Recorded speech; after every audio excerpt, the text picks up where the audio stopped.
Hello. Hello. I got 2 free smartphones when I switched to Metro PCS. One for him and one for me. It's not for you. It's for people like me. And parrots. I knew I should have gotten a dog. Get 2 free Samsung Galaxy J3 Prime smartphones when you switch 2 lines to Metro PCS and enjoy a 4G LTE network that's more reliable than ever before. Metro PCS. Wireless figured out. Coverage not available in some areas. Sales tax not included in phone price. Excludes numbers on the T-Mobile network or active on Metro PCS in past 90 days. See store for details, terms, and conditions. Blog Talk Radio.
Folks. Hi, this is Damn You Hollywood. I'm Robert Winfree.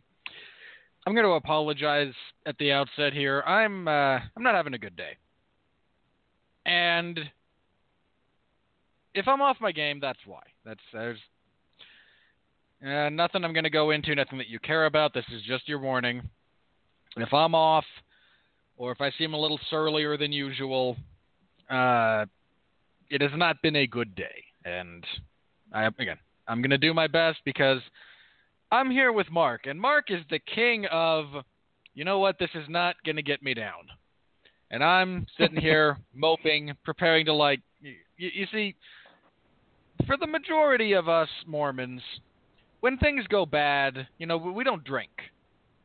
I don't know what other people do, other members of the church. I know there's a lot of people who drink.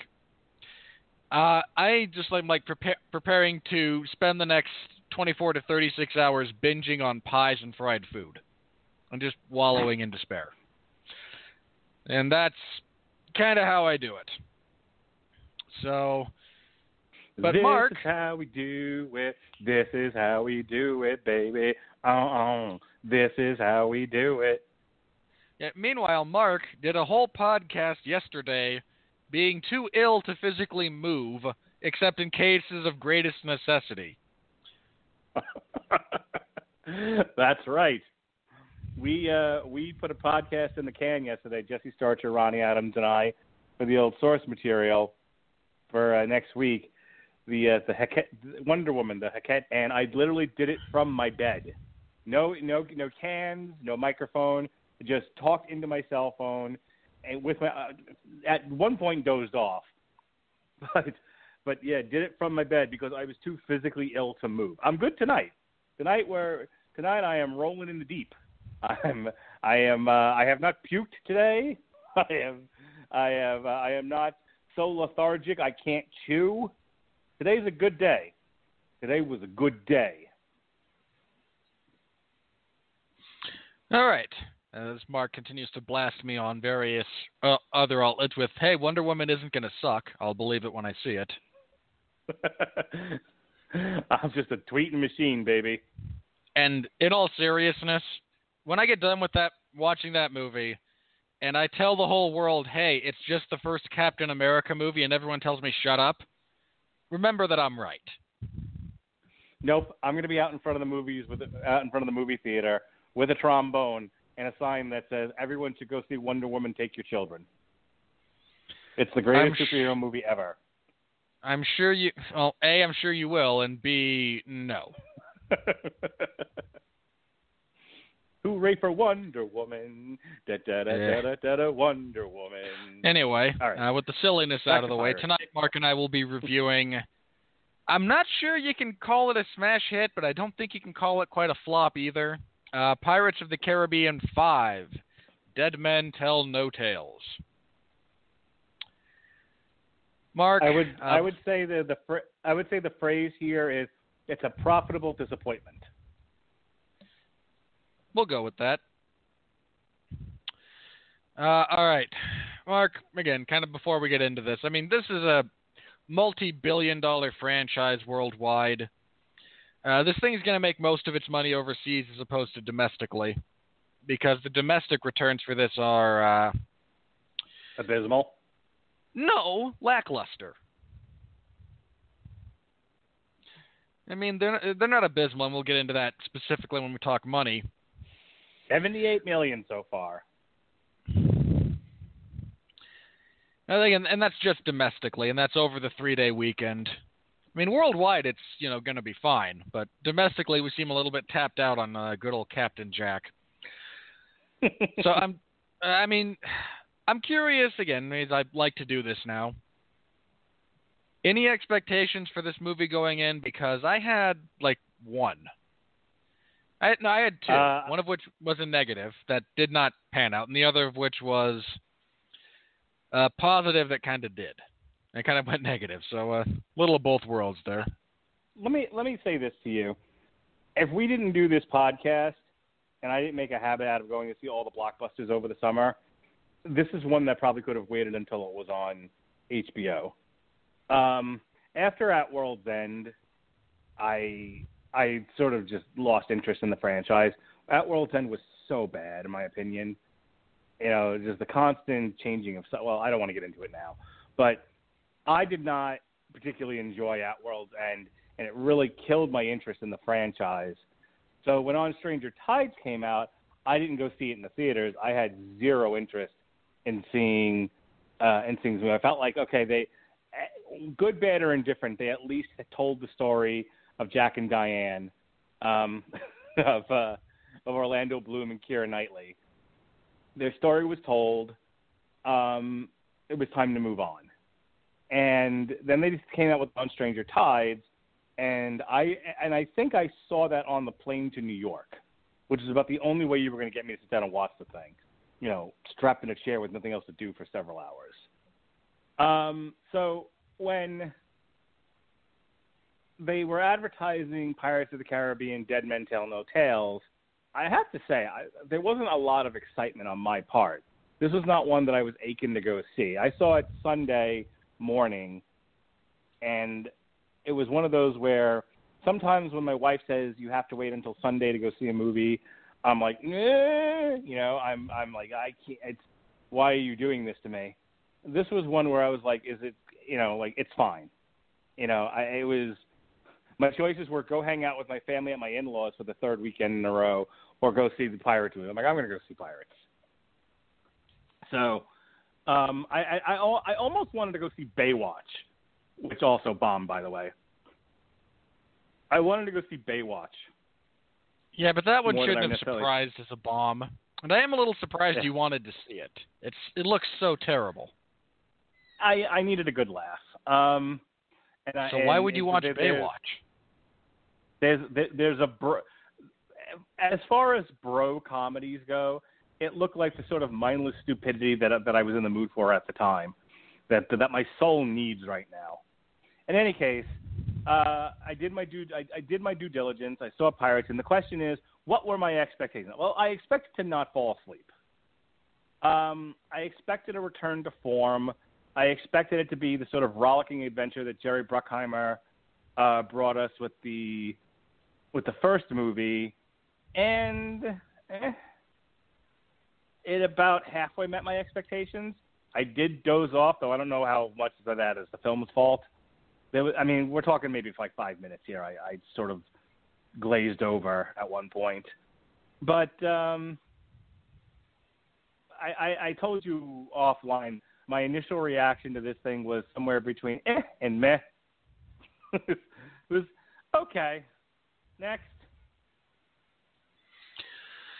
Yeah, I was really concerned about the quality of the CGI on Salazar's crew, and thankfully it wasn't that bad. Other segments of this movie, I can't say the same about the visual effects, but his crew looks good. Mm-hmm. And I was looking forward to Javier Bardem before I realized, no, this is a Disney property with all this, what's expected of it. No, they took Ian McShane and made him, not be awesome. And as great as Javier Bardem is, even he cannot overcome the mediocre writing. So, all right, let's jump into this. All right, we open with the son of Will Turner, Henry, finding his father magically and his dad telling him, no, I'm cursed, you see, and it won't break. Go live your life and be happy. Forget about me.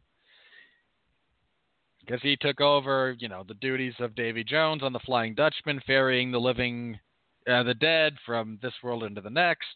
And really, the fact that he was performing his duties should have meant that he wasn't actually, deteriorating and becoming part of the ship. But this series has no sense of internal continuity as far as that goes. So, hey, this film, penalizes you for paying attention. He decides, no, I will free my dad because, you see, growing up without the influence of a father, it's not good. And he dedicates his life to studying the myths and ways of the sea. We flash forward 9 years where he is involved in a shipwreck while serving on a British Navy naval ship. Boy, that was redundant. Good job, Robert. Where the entire naval crew is massacred by the ghostly remnants of Captain Salazar and his crew. He tells young Henry Turner that, go find Jack Sparrow and tell him that when I get out of here, I'm going to eviscerate him. Which would have been a much better way to phrase that than poor Javier Bardem had to muddle through. Because he always leaves one man alive so that they can tell his story, because the dead, they can't speak for themselves, apparently. He paddles to the island of St. Martin, where he winds up... He comes back into the story after probably the best sequence in this movie. And I mean that not necessarily as the greatest of compliments. Captain Jack Sparrow is trying to rob the bank in the island of St. Martin, which is full of gold and, stuff he wants. And he does it badly because he kind of sucks. All right? All the fangirls out there and people who love Captain Jack, I mean, he's a glorious Harlequin character. He's funny. He's engaging on many levels. He's become a bit one-note. I mean, the character arc that they actually gave him, they gave him a little character in Curse of the Black Pearl, and then he got actually a bit of an arc in Dead Man's Chest, and then since then it's no, just drink rum, mince around, say the funny line, and make the face. And Johnny Depp is perfectly happy to wear makeup, mince around, say the line, and make the funny face. They attempt to steal this brand new bank vault, and then, abscond with it, but the vault is so well constructed and apparently placed immediately behind the key support beam to the entire structure of the bank, which is not actually secured to its foundation. Look, again, this is a great scene if you're into the absurdity. As a guy who can't watch a movie without going, that doesn't work that way, this killed me. They wind up dragging the entire bank through the streets with the vault door open, spilling the gold out onto the street as they are taking it away. We also are introduced to, Carina me double-check the name. Yeah, Carina Smyth, who's a witch, which basically in this particular parlance means a woman with an IQ above, 26. 50. Okay, above 50. She knows about astronomy and math. She must be a witch. Makes sense. Mark, I put up with your misogyny offline because I love you, but please don't foist it on our listeners. No, seriously, I kept waiting for the Monty Python skit to break out just a little bit. I mean, again, we're not going to do the whole bit, but the amount of time someone said, she's a witch, I was really hoping we'd get just another bit of reference to it. Does she weigh as much as a duck? I mean, well, there's so much better writing in that movie than there is in this one. But she's to be hanged because she's a witch. She escapes because, again, she has an IQ above 50. And runs afoul of Captain Jack, who uses her as a means of escaping. They lose all the gold. His crew abandons him because he sucks. I mean, really? How could you follow this guy? And they actually do go over that. Like, no, we did all this. No, that was all terrible. And we all lost money on every venture. You're washed up. You've got no luck. You've got no ship. And now you've got no crew. So piss off. Henry washes up on the island. He's arrested, and they know he's a traitor because of his sleeves were ripped. Which I find odd. I mean, on the one hand, sure, I get that it's a symbol, right? But if the man was involved in a shipwreck and had to paddle his way to shore many miles in the open sea on a piece of driftwood, you'd think that there would be made a few allowances for the condition he would be in upon arrival, but not. I mean, who lives on this island anyway? I mean, really, which is another gripe I have about this movie. They spend entirely too much time on this island. Anyway, Jack barters away his compass. The compass doesn't like being traded, so it actually releases Salazar from his ghostly prison. You know what? I might have even had a joke for that at one point, but I don't anymore. So Salazar now returns to his ways of murdering pirates and wanting to kill Jack Sparrow, which I kind of get. I mean, really, pirates are not good. And he gets caught. They're going to execute him. They're going to execute Carina. Henry makes a miraculous entry along with Jack's crew, who showed up because Henry paid them. They all bust out. They get on his crappy little boat, because he has a new boat that kind of sucks. It's called the Dying Gull for a reason. Carina wants to find the Trident of Poseidon, because she believes her father...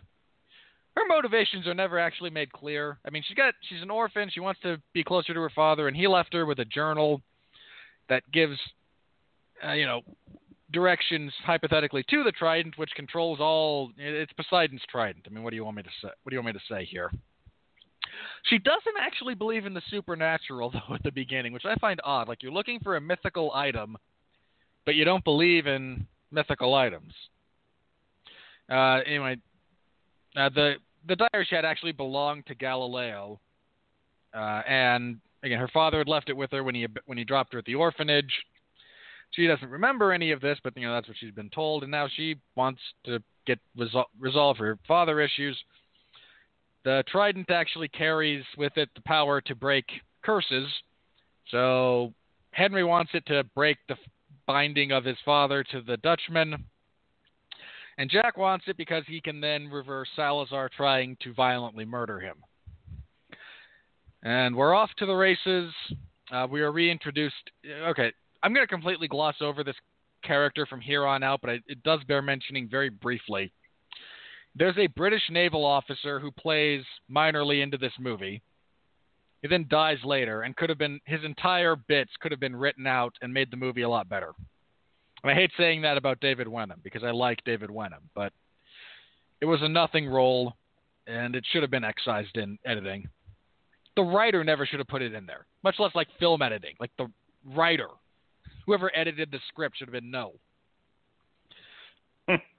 Anyway, Salazar's quest to rid the world of all pirates, which he had when he was alive, leads him to good old Hector Barbossa, who rules a pirate fleet with the power of the sword that he took from Black the End of On Stranger Tides. But he's powerless against Salazar because, he's dead. And he makes a deal to potentially, try to lead him to Jack and, to help him exact vengeance in exchange for his life because, pirate.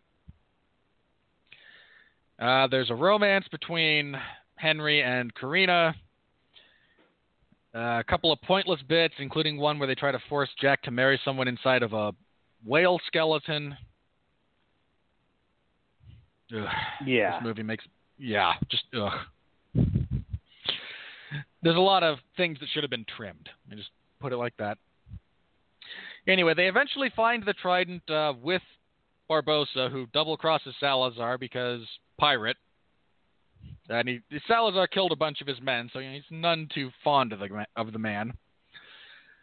Barbossa realizes that Carina is actually his daughter. He dropped her off at the orphanage.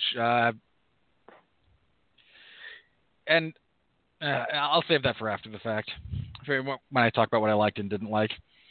They eventually find the trident. There's a volcanic island with various precious gems placed in an exact replica of the sky. I can't stress enough how stupid that is. I mean, really? It was a nice visual. They're able to use it to find the trident. Salazar shows up. He goes through a pointless exercise where he possesses Henry. Again, so much trimming should have been done with this movie. They wind up breaking the trident, which breaks every curse. Salazar and his men become human again. There's still a fight because he still wants to kill Jack Sparrow, which, again, totally understandable. Oh, yeah, sorry, I forgot. Hector reconstitutes the Black Pearl. It goes from, little tiny ship in a bottle to full-size ship again, which gets to reintroduce the monkey, which I hate the monkey. I just hate the monkey. Anyway, as they're all climbing up the anchor from the bottom of the sea to get back on the ship before the ocean closes in around them, Barbossa winds up sacrificing himself to kill Salazar and a few of his other men. So he's gone right after Carina realizes, no, wait, you're my father, which really has to suck, by the way. I mean, as soon as it was made, it's like, no, it's your kid. Oh, he's gonna die. I mean, just duh. Like, a given.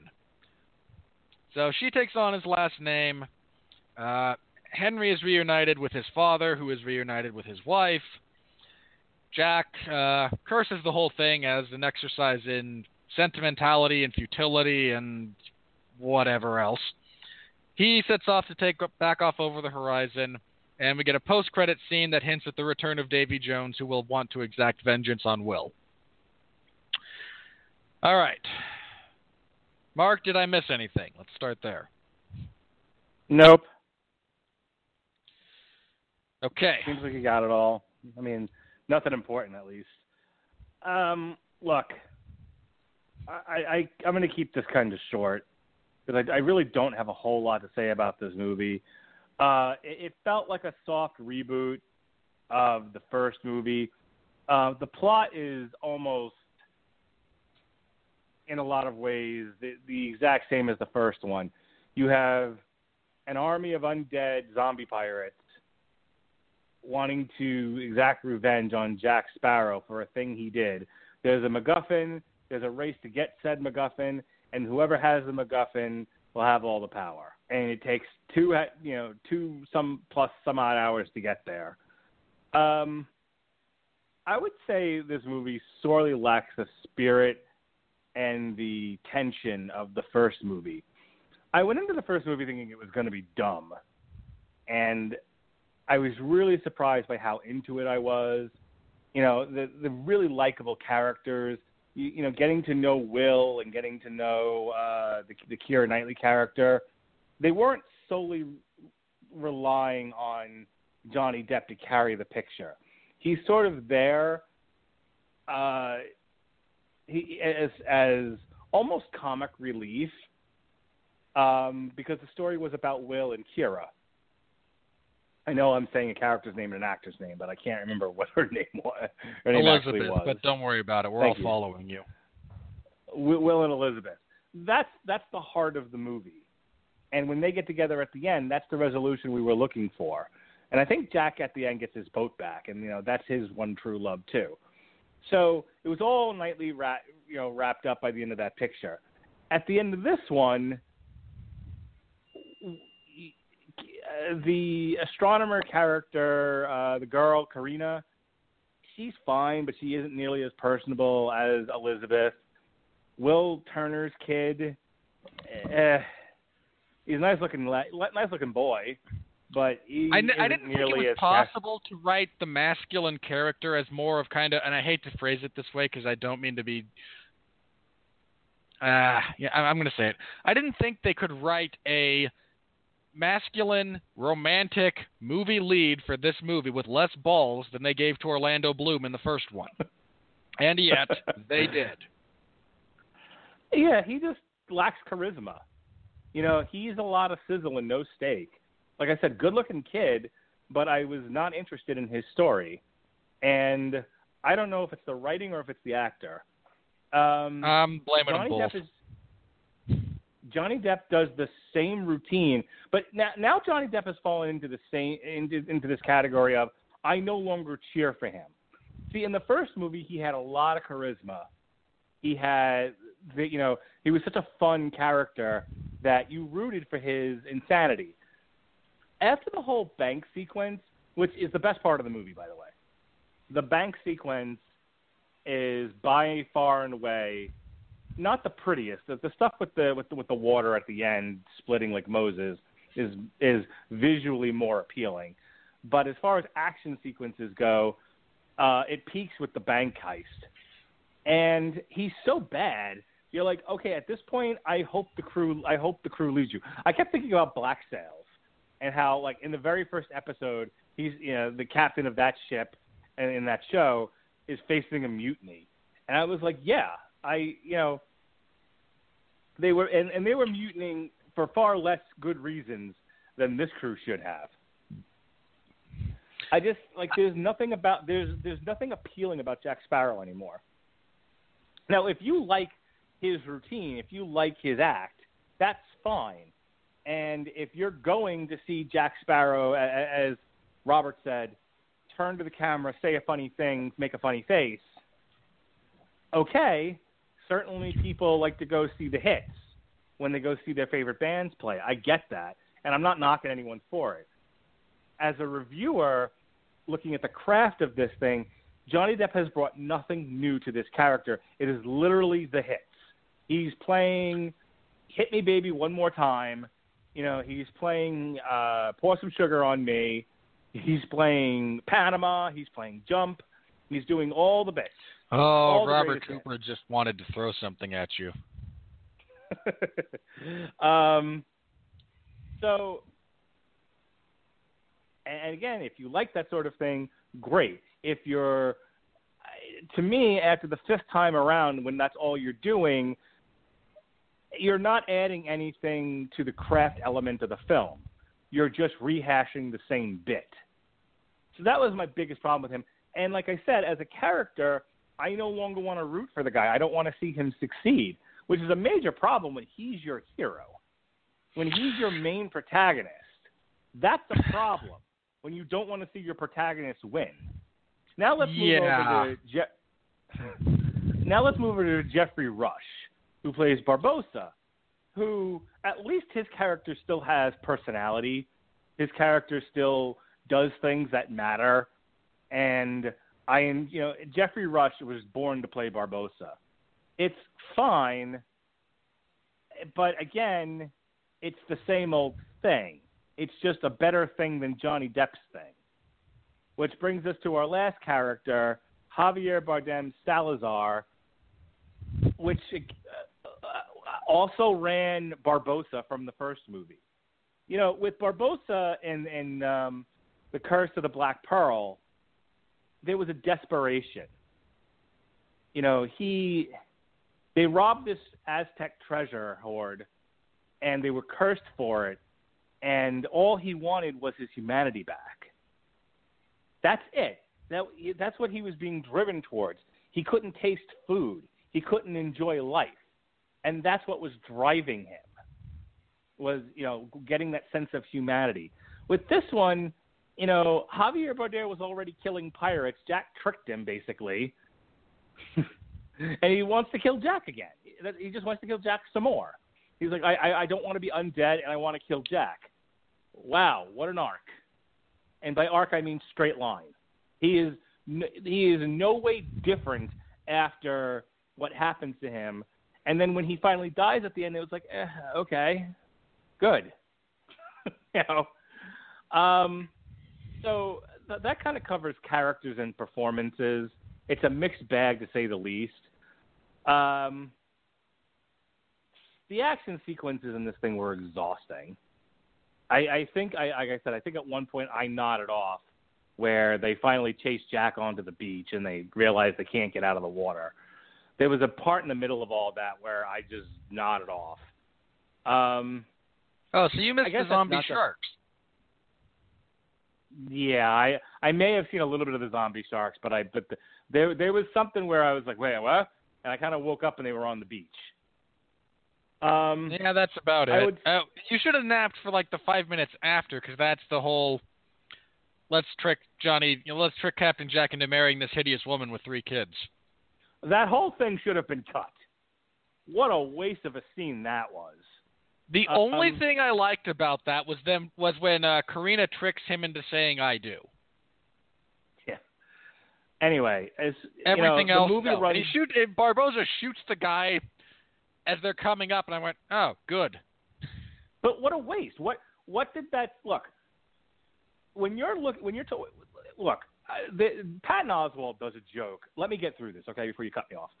Patton Oswalt does this really funny joke about shooting movies, and you have and how like being a director is such a guy thing, and he made a very phallic joke about it. He's like, "I'm just shooting so much film. I'm shooting. Oh, shoot!" It's basically he's coming film. That's the joke, and that editing is the woman's role. They've got to now take all this film you've shot and make something out of it, make a film out of it, make a movie out of it. And so, you know, I have to take all of the sperm and make a baby out of it. That's the joke. Whether you find that funny is neither here nor there, but it's very, very true. Directors shoot. They take multiple cuts of things even when they don't really need them. They just shoot. And then your editor is supposed to make a cohesive story out of it. That's where you get the old story about Star Wars being saved in editing. You know, George Lucas, that hack, shot film. Loads of film. Lots of film. Oh, the film he shot. And then the editors had to take this nonsense and try to make a film out of it. Make an actual movie. Well, if the scenes you shot don't add to the narrative or don't add to a character portrayal, a character sketch, cut it from the fucking movie. Don't just throw shit in there to throw shit in there. And that whole sequence with the marriage, that's all that was. I saw no point to that whatsoever, and it took me out of the movie. Well, I wanted to talk about the visuals for a second. I know you science doesn't work that way, blah, blah, yakety schmackety. But I have to say, I thought when they finally got to the island and then they're in the water and the water separates and there's that whole sequence. As a guy who's very fond of the aquarium and various places he's visited over the years, I really found that to be very pretty. And I had to say something extremely positive about this movie. Just watching the visuals of them interacting against the water that's being held still by magic, I was very taken in with those images. I thought they did a really good job of portraying, what it would look like to be at the ocean bottom floor with the ocean on either side of you. And then it kind of gets ruined with that final anchor sequence because that went on forever. Holy cow, that last anchor sequence goes on for at least 20 hours.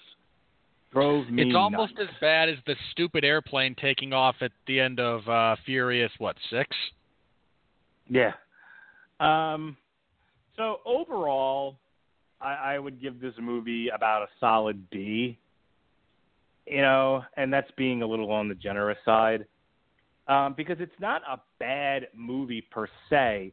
It's in a lot of ways copy and paste from the first movie with less charismatic characters, but some very pretty visuals and one action sequence that was really a lot of fun. And it's kind of the Jason Statham with a baby moment. You just had to remind me of that moment. Sorry, I joke, because it's a great moment. But I'll be brief, because I agree with a lot of what Mark said. Again, the editing on this movie is terrible. That whole marriage sequence needs to be gone. They spend too much, I said this before, they spend too much time on the island. I mean, he shows up to rob the place, and we spend the next, hour there. I mean, that's only a moderate exaggeration, mind you, in terms of actual screen time. And it sets up, okay. I got a chuckle out of the gag with Jack and the guillotine as it spins. Even though, and I hate to spoil this for everybody, given the rate of rotation, it doesn't work that way. It would not have started declining. The manifestation of inertia, commonly referred to as centrifugal force, even though it's not a force, it's a manifestation of inertia. Are you really doing this? I'm doing this. This is the same guy. This is the same guy who I think it's in On Stranger Tides, where he's bouncing around on a fucking stick that he's tied to. If we'd reviewed Stranger Tides, I would have brought it up there too. Oh, for God's sakes. Okay. Again, I laughed the first time they did it. It's like, oh no, he's spinning and it's coming again, my head goes, no, that doesn't work. But on some level, it's like, oh, that's actually kind of clever and amusing. And then he spins for 5 minutes. I mean, it just kept going. This movie is just a pile of excess. It's literally the editors. I'm going to do another joke here. I can't remember where I got. This might have been Robot Chicken or something, where they're talking about Britney Spears, and Britney Spears is nutritionist. It's just maybe you shouldn't eat all that gravy. It's shut up. The editors are just in the corner of the room going, maybe we need to cut one or two of these sequences. Shut up, you! People love this shit. The Vince McMahon approach to movie making. Chocolate titties. I would love to get through a review without referencing Vince McMahon. I really would. I don't think it'll happen. And that's not just you. I've done it too. Between the two of us, we need another example we can cite.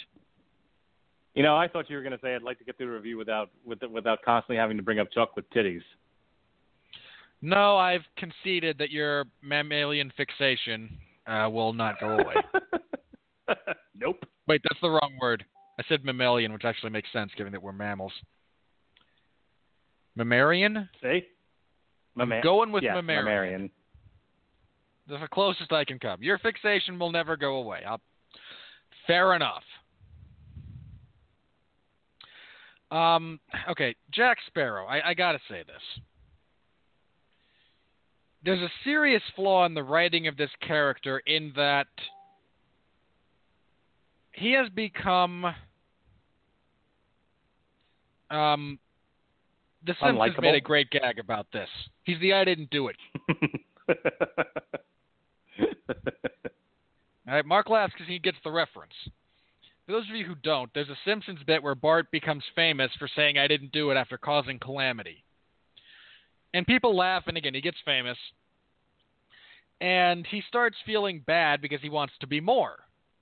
He wants to, I don't want to just be one line. And everyone tells him, shut up and say the line. And then at the end, they don't find him funny anymore. And he learns that show business is a very harsh world, and everyone gets to spout their catchphrases. And we're kind of like that with Captain Jack Sparrow. He was a great addition to the first movie. Again, wonderfully charismatic, goofy in the right way, bad enough at what he was doing to kind of make you go, okay, I can root for you because you're a pirate, which is a bad thing, but you're kind of bad at it, so I'm okay with it. And a bit of just, the Rube Goldberg brilliance that would shine through every now and then. He was a lovable scamp. Okay, he was Bender, sure. And that's fine because he actually gets some good moments in the first movie. He goes a little bit beyond just, the gags. Then he gets something of an arc in the second one where he's desperately trying to avoid being killed. He turns into a coward. He discovers some heroism at the end, etc. And then everyone it feels like everyone involved in the making of these movies took listened to a focus group who said, no, I just want him to do the funny. And everyone went, okay, he will forever only do the funny. It's hampering his character.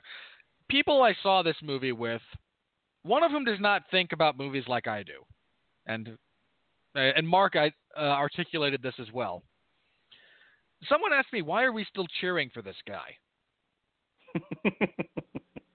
And, for me, it's like, no, I haven't cheered for him in, 5 movies. But I'm me. I am not the norm. I accept this. That's fine. Now that, someone like Mark, and I mean that affectionately, because Mark and most of these shows does represent the average moviegoer, while I represent the neurotic Aspie guy in a...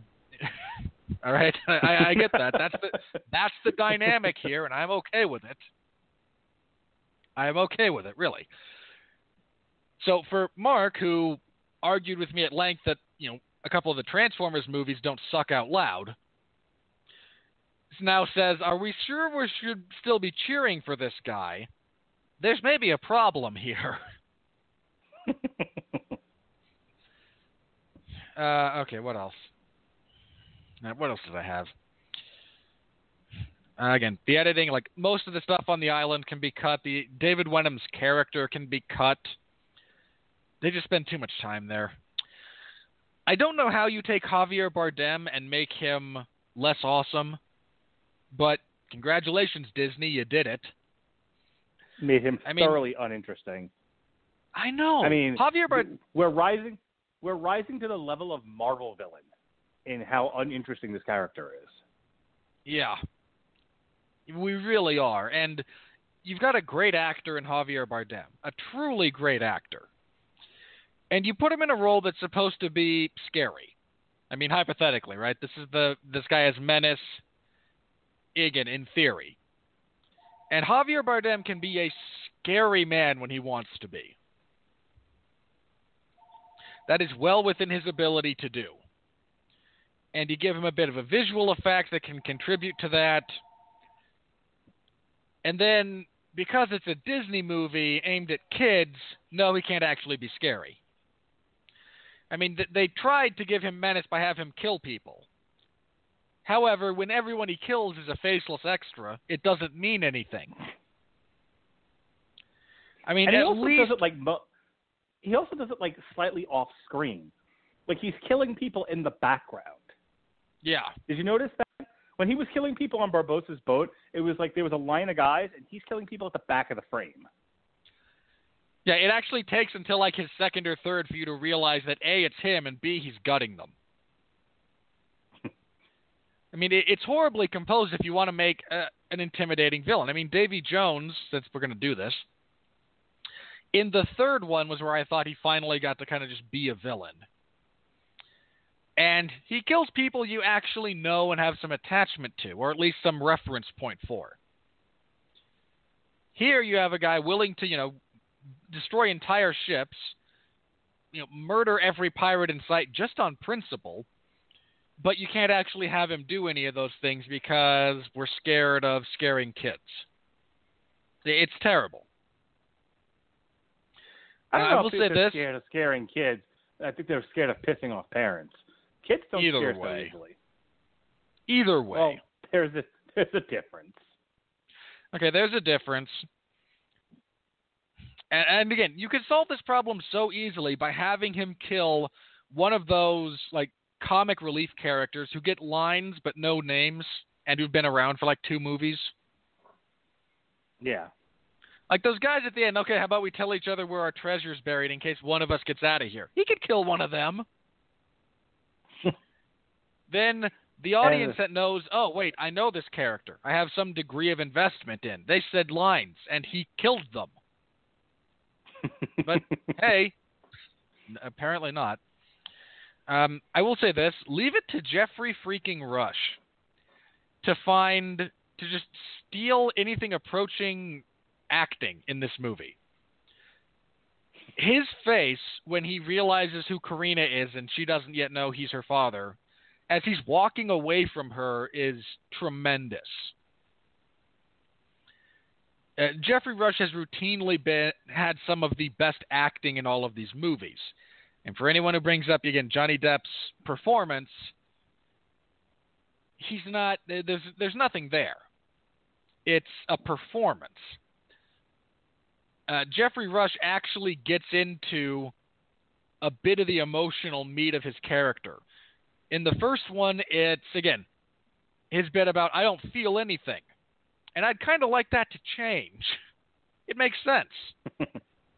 Sure. In the third, he's less of an issue. Still there because he wants to, return the wildness to the ocean. In the fourth, when he just gives the monologue about the pearl being taken by Blackbeard. Because you get no visual reference for that. There's no flashback. It's just him talking with Jack Sparrow. And it's pretty great. It's easily the best part of that movie. So here, for him to kind of deal with the emotions that go with, I'm kind of a scumbag, and he wears that title proudly. But I got a kid now, and this changes a few things, and trying to process that. Again, Geoffrey Rush manages to steal the movie in terms of what you actually remember, because he does a tremendous job displaying a man trying to battle those emotions. So much credit to Geoffrey Rush for that.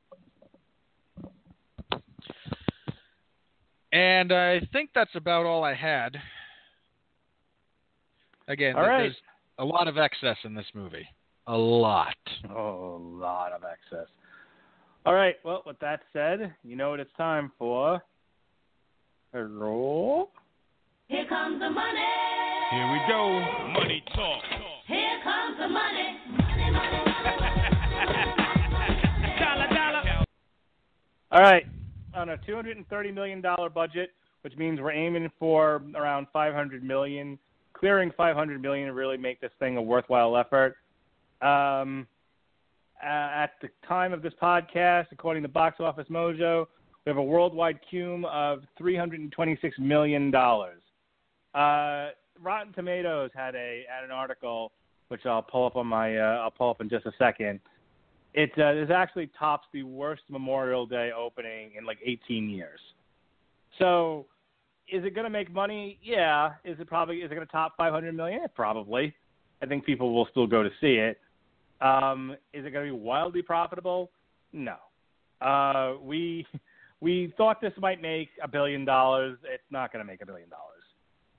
Box office. Pirates tops worst Memorial Day weekend in 18 years. It won the weekend, but it didn't do as well as they had anticipated. Hey, Mark. Yes, sir.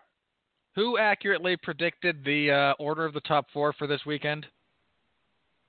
You did. Yay, me. Hooray for Robert. Domestic, it's pulled in about $78 million. Foreign, we're at $247 million. Where the weekend, as Robert said, Pirates came in at number 1, Guardians number 2, Baywatch 3. Yes, to my mother-in-law out there who is not having a good day either, a special shout-out to my brother-in-law who was in a car accident today. He's fine. But, being in a car accident is never a good thing. In any case, so she's not having a good day, so I don't want to pick on her too much. But to the woman who told me that Baywatch was going to be the number 1 movie in America. I think she said worldwide. Worldwide, sorry, yes. Pirates, Guardians, Baywatch, Alien Covenant, and then coming in at number 5, Everything.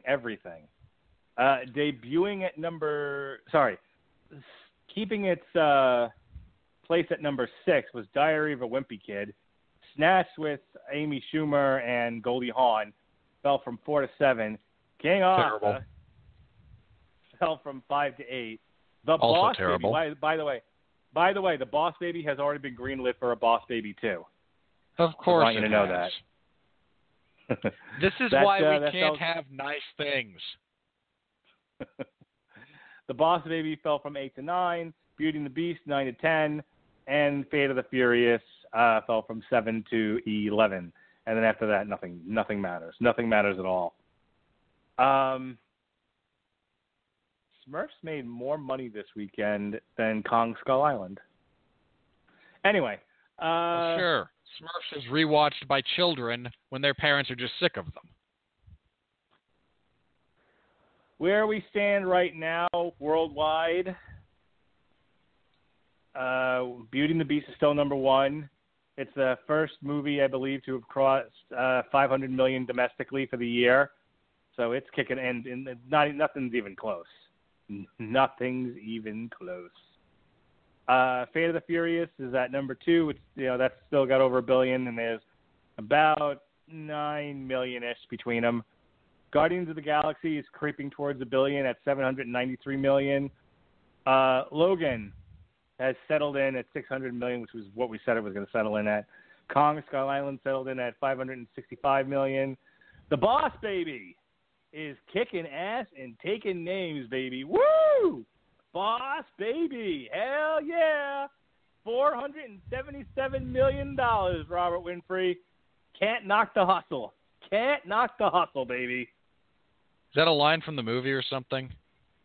That's just me being very excited that the Boss Baby has made almost as much money as Kong Skull Island. Okay. You be excited about that. I will. I hope that goes well for you. 50 Shades Darker is still in the top 10 at number 7. Your Name, which is a foreign film, at number 8. Triple X, The Return of Xander Cage, coming in at number 9, and The Great Wall at number 10. And Pirates is at number 11 with $326 million. I suspect after this weekend, though, everyone will be going to see Wonder Woman and Captain Underpants. My kids can't wait for Captain Underpants. It's all they've talked about. It's all they've talked about. You have failed to raise your children adequately. Don't say that about my children or my parenting. It's offensive. My kids. I'm sorry. Did I offend you? My daughter wants to go see Wonder Woman, but not before she's seen Captain Underpants. This is all my son will talk about. Okay? He was all about the Boss Baby until he saw the commercial for Captain Underpants, and now that's all he cares about is Captain Underpants. So, while everyone goes out to the movies this weekend to see Wonder Woman and Captain Underpants, I'm sure after this weekend's totals, Pirates of the Caribbean will have buoyed its way into the top 10. Domestically, considering how low the threshold is for the top 10, yeah. Domestically, again, Beauty and the Beast has crossed the 500 million mark. The closest anyone's coming to getting anywhere near Beauty and the Beast domestically is Guardians of the Galaxy for $340 million, then Logan, and Fate of the Furious, then the Lego Batman movie, another one of Robert's favorites. I hate you all so much. The Boss Baby at number 7, Kong Still Skull hate Island, you all. Split, and 50 Shades Darker. and the Power Rangers is still not profitable. I mean, are we supposed to be proud of this list? I'm genuinely like, hang on. People of the world. Oh, no. This is what you choose for entertainment. Are we proud of ourselves about this?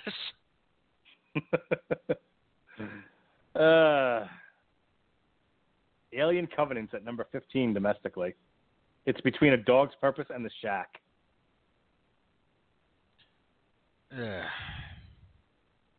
Again, I really have to... I forget who said it, but I believe there is a line about how you can legitimately judge a society or a civilization based on the forms of entertainment they choose and what it says about them. I forget who said it. I think he had a list. I think it's actually been, categorized and marked. Okay, society enjoys X type of entertainment. They're at roughly this point. All right. Well, next weekend, as I said, the only two movies worth a shit are Captain Underpants, the first epic movie brought to you by Fox. Fox is going to be kicking ass, man. Kicking ass and taking names this year. And Wonder Woman, brought to you by Warner Brothers. The single best comic book movie ever made since The Dark Knight. That's what they're calling this one. Everything else is none of these people see Captain America, the First Avenger? No one saw it. Everything else coming out is either not in wide release or whatever, so it doesn't really matter. So obviously Wonder Woman is going to be the number one movie in the world this weekend. I suspect. What do you think? Think Guardians holds on to number 2, or it falls That's to tough between. Believe it or not, it's kind of tough between Guardians and Underpants here. I'm gonna go with I'll say Wonder Woman, Guardians, Pirates, Underpants. Underpants. Yeah, I would. Guardians pulled in $27 million this past weekend domestically. I think Captain Underpants will do better than that. So I think it's going to go Wonder Woman, Underpants, Pirates, Guardians. That's my prediction. I don't know. I've not heard good things about Pirates holdover. Yeah, but I mean, we're talking. But again, we're talking every weekend. There's diminishing returns. So if Guardians is theoretically going to make less than $27 million this weekend coming up, all Pirates has to do is beat $27 million domestically. I don't know. Again, I'm not completely sold. Factor in the whole week, maybe, but I think that's going to be a relatively tight race, all things considered. All right. Well, we'll certainly we'll see what happens. Ghostbusters had a lot of positive reviews too. I wonder if Wonder Woman's falling into that same category where no one wants to say anything bad about it for fear of being labeled a misogynist. Can we hold that conversation until we actually talk about Wonder Woman? Because I actually want to address that in all seriousness. No, it's a topic that deserves to be discussed. When you and I said Ghostbusters was mostly crap, and 70% of I mean, look, you enjoyed it, right? Generally, you thought there were good parts to it. I thought the whole thing needed. I defended that movie. I defended everything about it. Some of which you only did to annoy me, I know, because there's things that you've since said, like, yeah, no, that was terrible. I thought the whole thing was crap. I still think it's a better villain than Zool in the first one. But my point is, when we actually talk about Wonder Woman, I want to address the idea of cheerleading a movie and inflated reviews. But we're here to talk about Pirates. I want to stay on topic. Yeah, okay. But again, just because you and I realized that, like, Ghostbusters had been rendered uncritiquable by the social commentary, not even in the movie, but just surrounding it. Like, it's a bunch of women in this role. And clearly, if you think it's bad, you must hate women. Like, right. Okay. No, exactly. You started with A and went to cuttlefish. Like, these are not related. All right. Before we get into our next bit, and everyone knows what our next bit is, I want hang on. Oh, wait. Before we do that, I have one thing to say that's kind of related to the money. As far as this movie being a disappointment, in terms of its financial returns. Okay, Transformers is going to make a lot of money, all right? We all know this. Mark, I think you and I have both said it's probably $1 billion picture, right?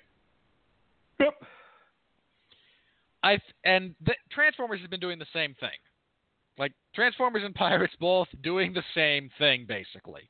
We had a good friend of ours link a video about why no one can remember what's in Transformers. Like, they're just so poorly constructed, in addition to being poorly written and shot and everything else. Like, they're so bad, your brain rejects entering them into long-term memory, right? But this has the goldfish effect of, 2 years later, I can re-release the same movie and no one will remember it, so they'll all pay to see it again.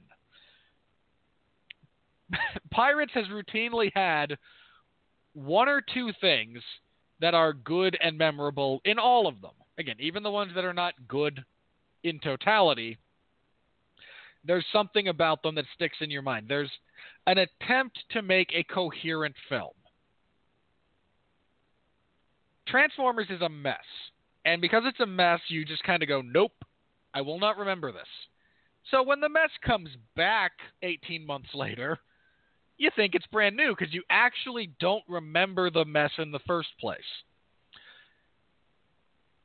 And that's, I think, where Pirates has gone wrong. They've done too much right on too many occasions to be as forgettable as you need to be to proceed with the, well, we're just going to throw crap on the screen approach to movie making. Okay. And no one see Transformers. Mark and I will suffer. No one else has to. Great. Are you ready?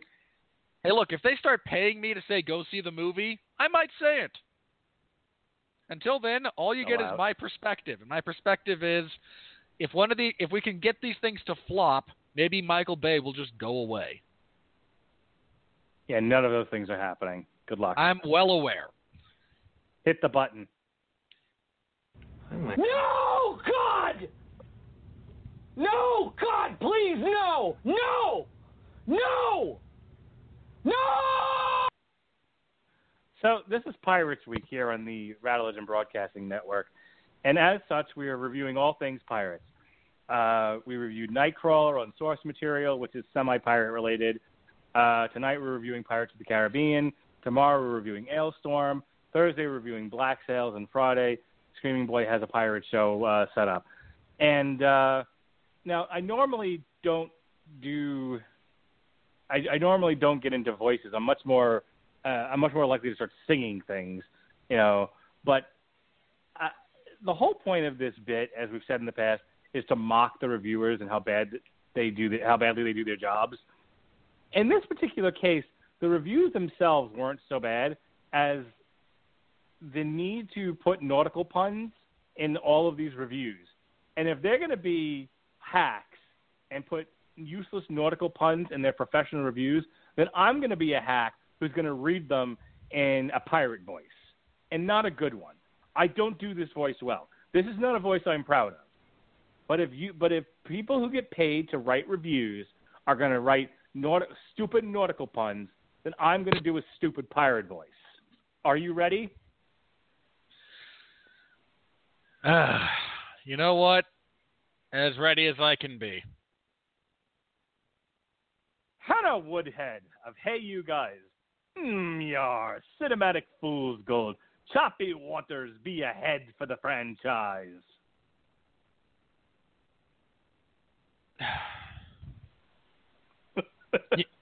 I mean, somebody wrote that. This is what kills me about these things. We're not talking, like Mark and I say stupid stuff, right? Because we don't rehearse this. Not just this bit, but like these shows. Like we know in advance, okay, we're going to be seeing these movies. We're going to be on at this time, but we don't like get together and go, okay, here's the format. Here's the points I want to make. Here's the points you want to make. Here's a preview of the money. Here's a preview of the critics, and we're out. I mean, we know the format at this point because we kind of stumbled onto it, and it works, so we're keeping it. But we don't a lot of what we say is, well, thought ahead, off the cuff, based on our conversation here. Mark will say something that will give me a different angle to think about something, so I might rephrase something I have prepared to say. He might articulate it better.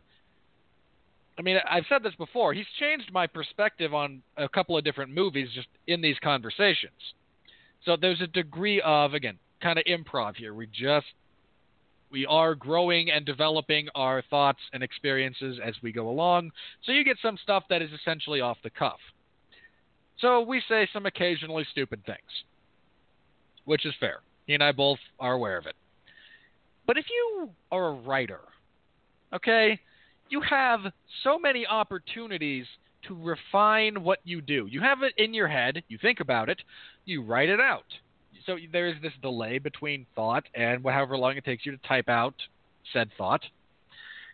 At which point you can kind of go, okay, I don't like the wording, maybe I don't like this phrase.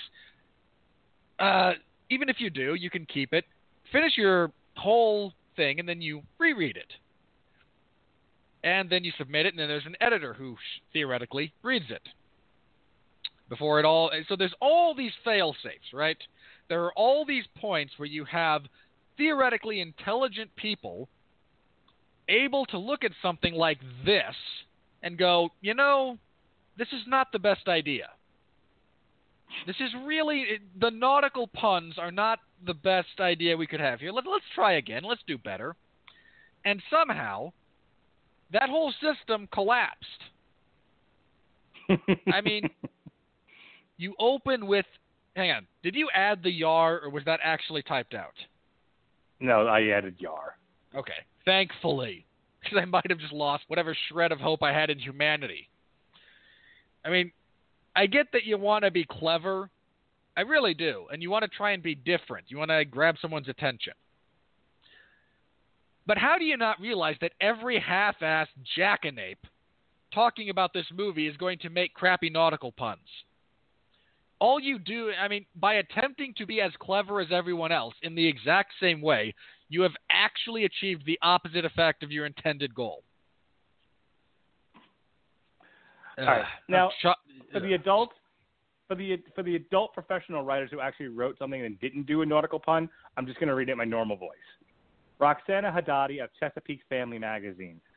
Pirates of the Caribbean, Dead Men Tell No Tales is an egregious example of bloated franchise filmmaking and exercise stuff with idiocy and sorely lacking in fun. See, I'm not sure I'd agree with that. I mean, again, bloated, sure. I don't.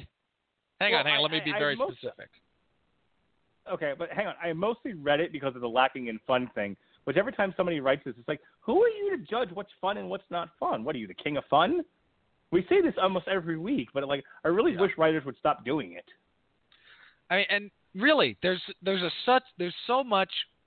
so many better ways to articulate that point. I mean, all you have to do is say the tone of this is less lighthearted and somewhat less fun-inducing than other entries into the franchise. Now, Mark, would you agree with that statement? Yes. See? And I managed to do that without sounding like some jackass telling you all how to have fun. I mean, again, yes, it's bloated. Yes, it's movies by committee. Yes, it's another franchise film. All of which are bad, generally. But there are moments of genuine fun to be had in this movie. Again, that bank scene is great. And I hate things that don't work that way in film. Not always, but, kind of generally. I used to like the movie Armageddon. I really did. Then I realized just how... like, everyone who, has heard me on this show, wait, what? Yes. I'll say it again. If you need an example of me being able to differentiate my enjoyment between quality film work, I have been known to enjoy Michael Bay's Armageddon. Feel free to throw stuff at me. I probably deserve it. Until I realized there's two things scientifically about that I realized don't work. One, they couldn't actually get off the asteroid that way. And two, I read a scientific this is a real thing. A scientific journal actually posited the question, could Bruce Willis have saved the world in this way?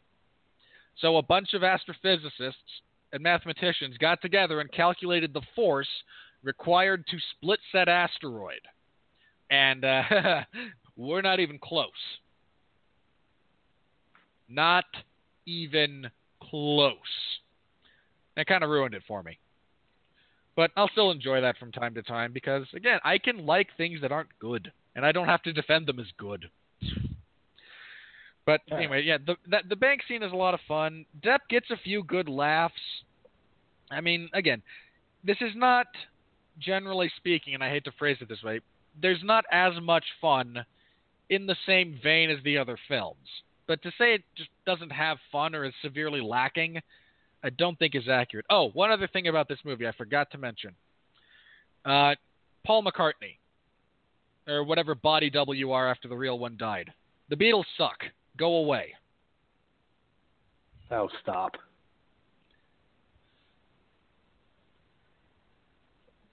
What? I hate the Beatles. Deal with it. Hey, I gotta read you one from our friend from last week. Oh, you know, the joy. one that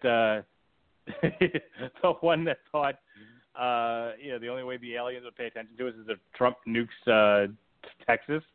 Well, he's I really made wish my we list of just favorite ignored reviewers. this guy. Nope. I want to give him as much press as possible. So yes, he's our friend. Not our friend. Rohan Nahar of the Hindustan Times. Yar, Johnny Depp is adrift at sea, shipwrecked aboard a sinking vessel, drowning in a typhoon of CGI murkiness. Savvy? I did not add that savvy part. That's actually in there. Particular gentleman, I'm impressed he even knew how to Google nautical puns.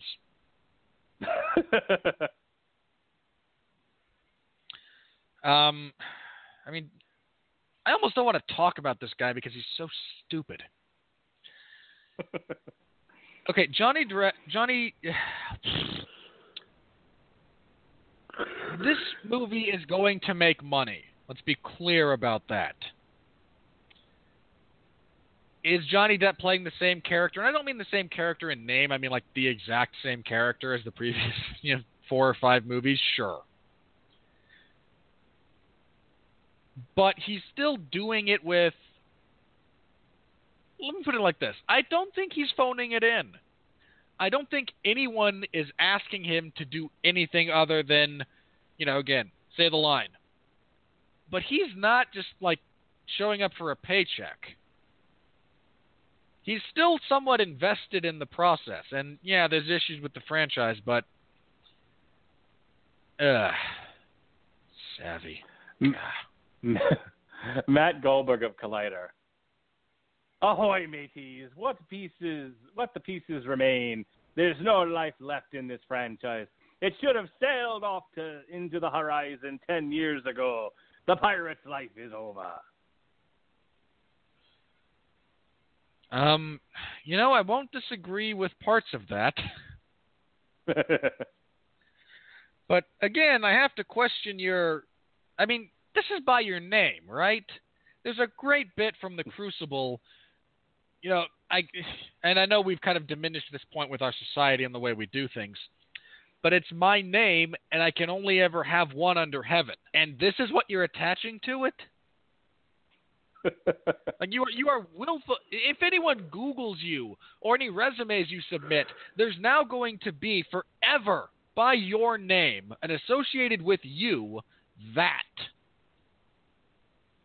Are you really happy with that?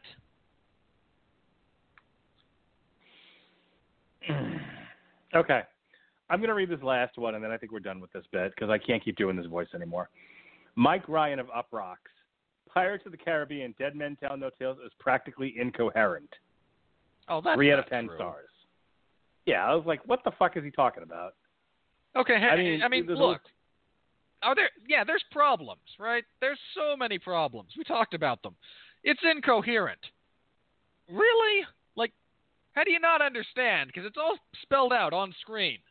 Again, there's actual dialogue where they literally lay out each character's motivation In fact, I believe there's a sequence where Barbossa and Jack debate their dueling motivations, while in the background, Henry and Carina debate theirs while tied to the mast.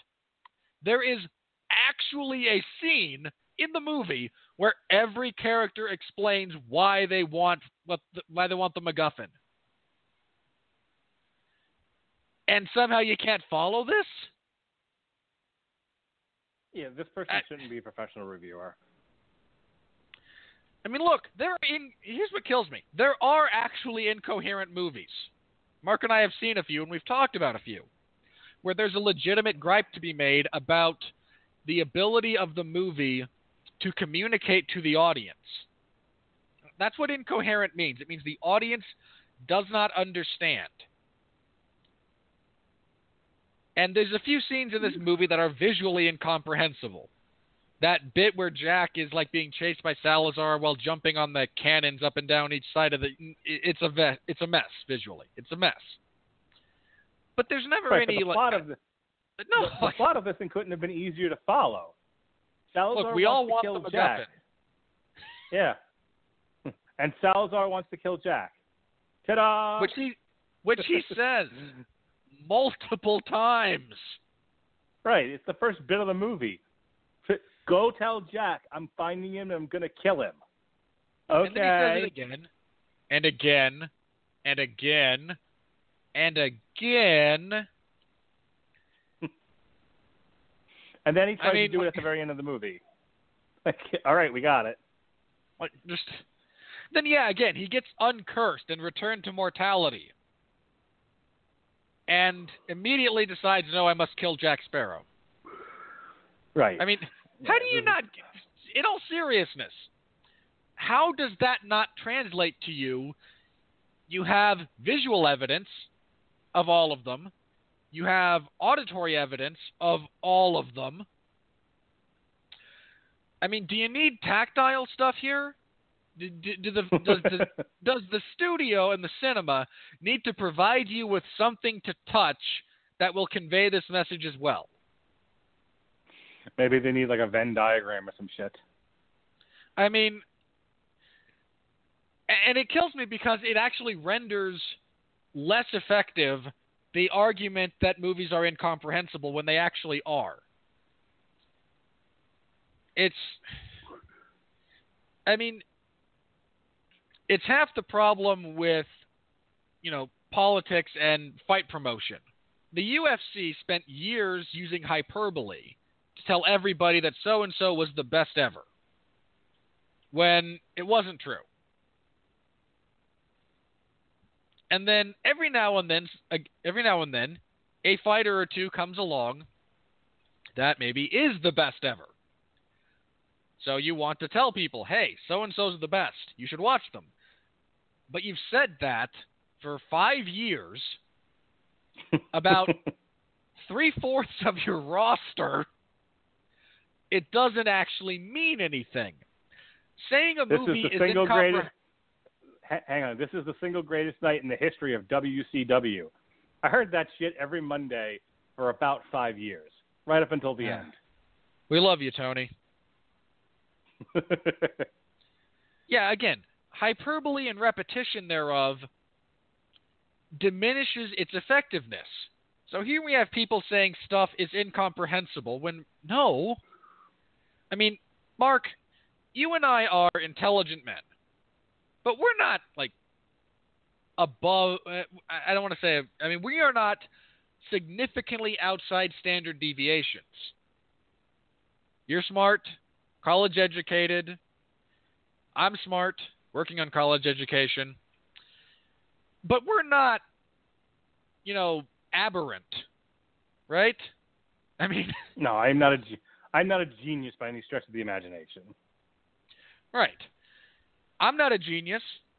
I mean, I sometimes feel when we do this, because this relates specifically to movies, there's a bit in the Simpsons episode where Homer gains a normal IQ. He actually says it at one point. It's like 104, which is, I believe, well within normal. And he goes to see a movie, and everyone's laughing, and he's pointing out all the plot holes. He gets thrown out of the theater, and the usher yells, point out your plot holes elsewhere. And he cries to the heavens, is there no place in the world for a man with 4 IQ? And I feel like that sometimes, especially when we do this. Like, these are people whose job it is to analyze and review and impart knowledge, right? That's the goal here. The goal is to educate and inform moviegoers about your perspective based on your experience, your education, your ability to communicate, so on and so forth. That's the goal, right? This is the rough equivalent of someone looking at a red truck drive by on the freeway and go, oh, look, a blue Prius. I mean,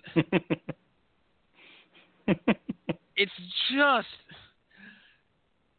so depressing. I'm going to go eat a pie. And I think that brings us to the end of this show. As I said, it's Pirates Week all week long. Nightcrawler, Ailstorm, Black Sails, random pirate movies. Next week, we will be reviewing the Hector on source material.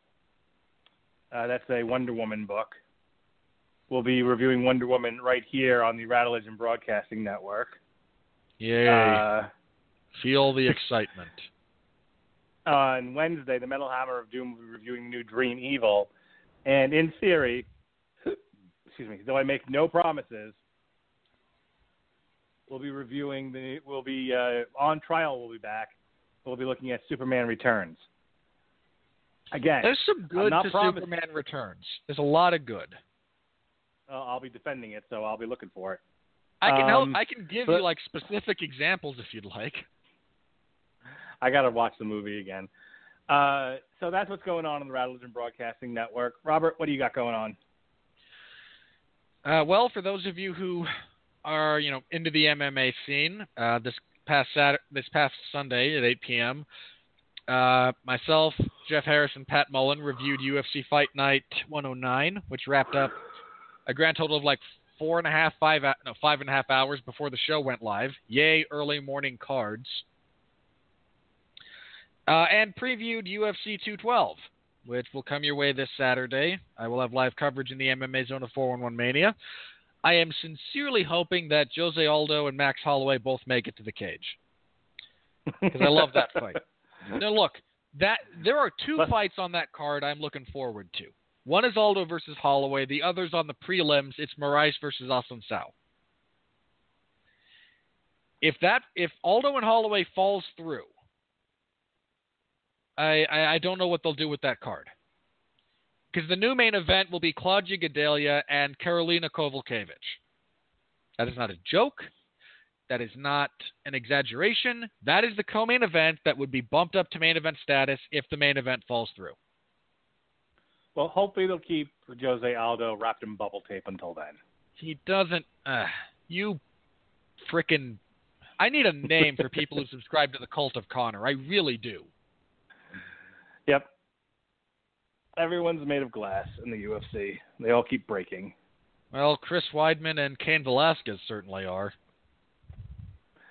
All right, man. I'm tired. I want to get out of here. Anything else? Yeah. So we'll be reviewing UFC 212. The Sunday after that, so that would be the 4th.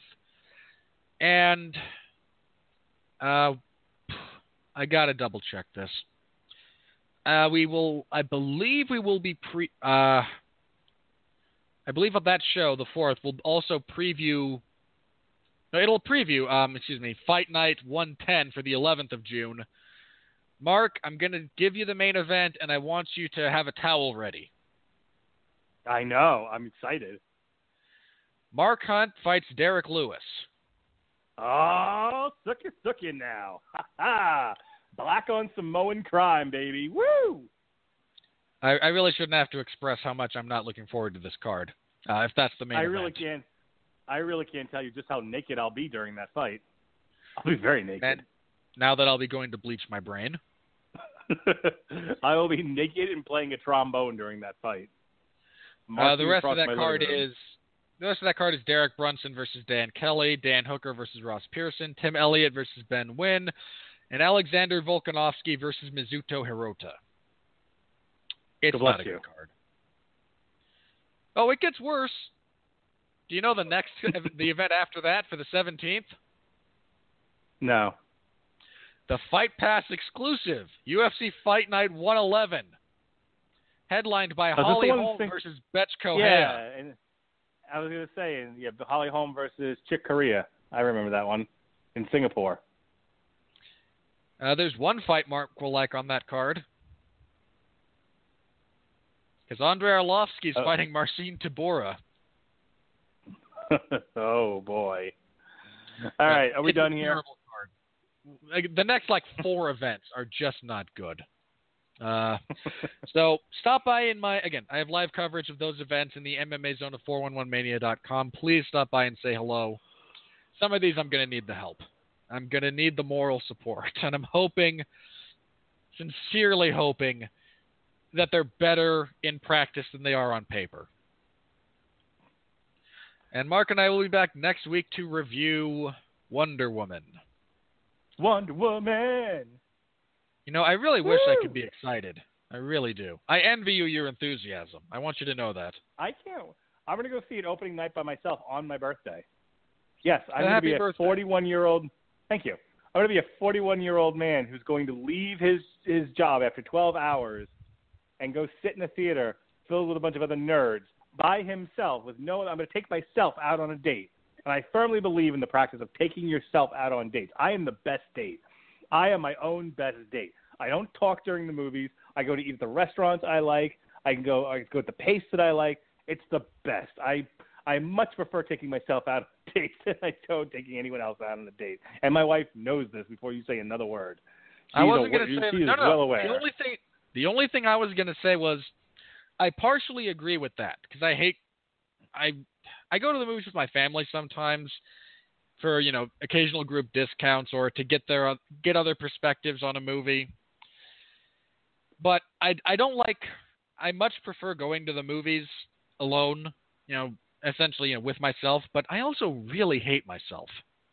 So it provides this weird dichotomy. It's like, okay, you can be with this guy who you don't like, or a bunch of other people and feel smothered. In any case, so yes, I'll be 41 years young. I'm going to go to the movies right after work. I might go get some Italian food before that, depending on what time my movie is. And I am going to be there seeing Wonder Woman. And yes, I am very excited. However, and the whole point of this rant was, and then we're going to go, is the weekend after that, since I'm working this whole weekend and I can't, and then the plan originally was I was going to take my kids to go see a double feature. Well, I was going to take my daughter. Let me explain. No time. Let me sum up. On June 5th, I was going to, since I'm off Monday, I was going to take both my son and my daughter and my wife to go see Captain Underpants. Then we were going to go have lunch, and then I was going to get rid of my wife and son, and then I was just going to take my daughter to go see Wonder Woman. And that was going to be our creature feature double feature, science fiction double feature for the summer. I did this last year with her with Ninja Turtles and Alice Through the Looking Glass. And a grand time was had by all.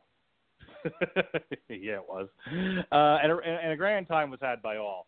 So this year I thought I'm going to take my kids to go see Captain Underpants, then ditch my son and my wife, and just go take my daughter to go see Wonder Woman, which she's very excited about, but not nearly as excited as Captain Underpants.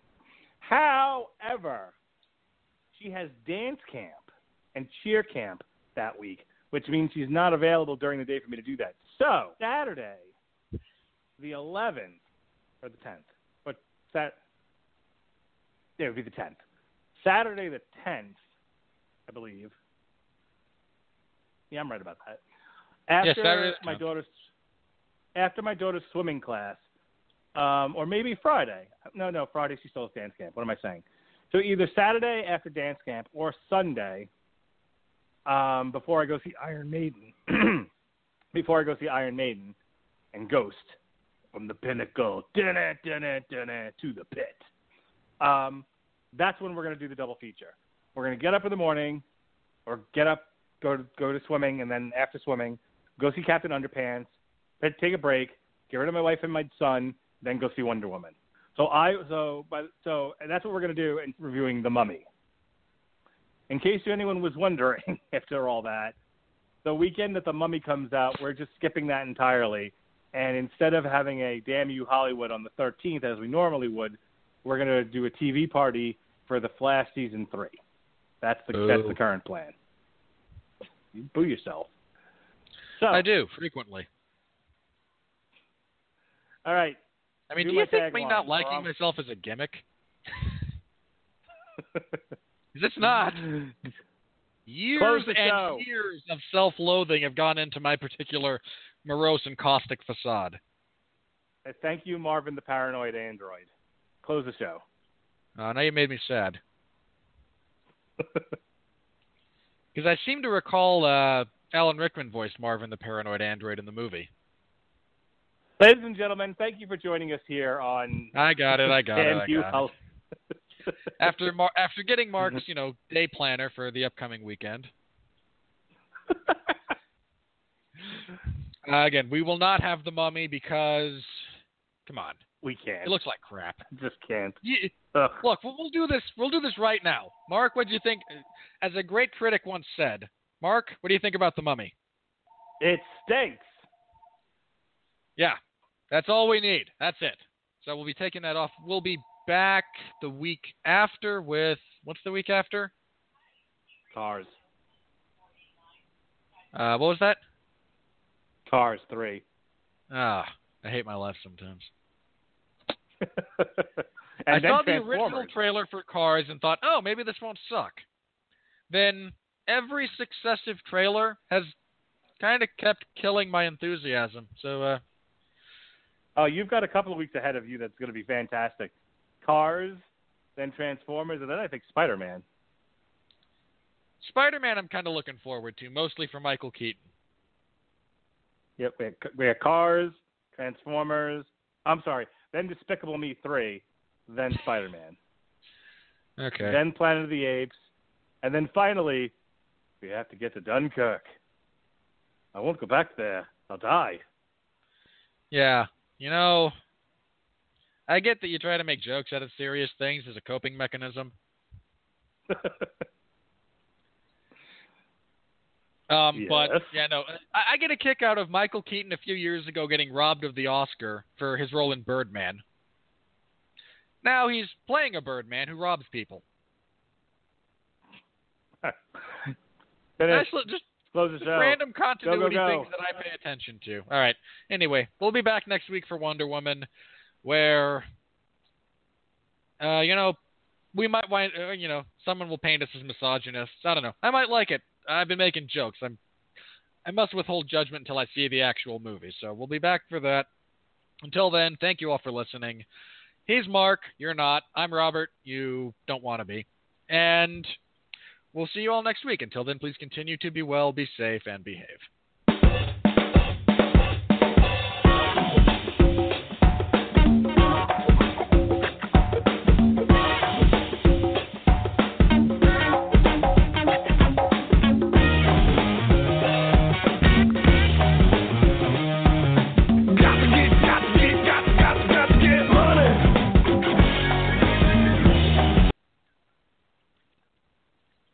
Hello. Hello. I got 2 free smartphones when I switched to Metro PCS. One for him and one for me. It's not for you. It's for people like me. And parrots. I knew I should have gotten a dog. Get 2 free Samsung Galaxy J3 Prime smartphones when you switch 2 lines to Metro PCS and enjoy a 4G LTE network that's more reliable than ever before. Metro PCS. Wireless figured out. Coverage not available in some areas. Sales tax not included in phone price. Excludes numbers on the T-Mobile network or active on Metro PCS in past 90 days. See store for details, terms, and conditions. ¿Cómo es la casa de tus sueños? Mi casa se despegaría como un cohete. Mi casa de los sueños. No se puede económicamente. ¿En qué momento dejaste de creer que esto era posible? Nosotros estamos a tu lado para darte el impulso que necesitas. Colsubsidio. Si quieres, podemos. Colsubsidio. 60 años. Vigilado Supersubsidio.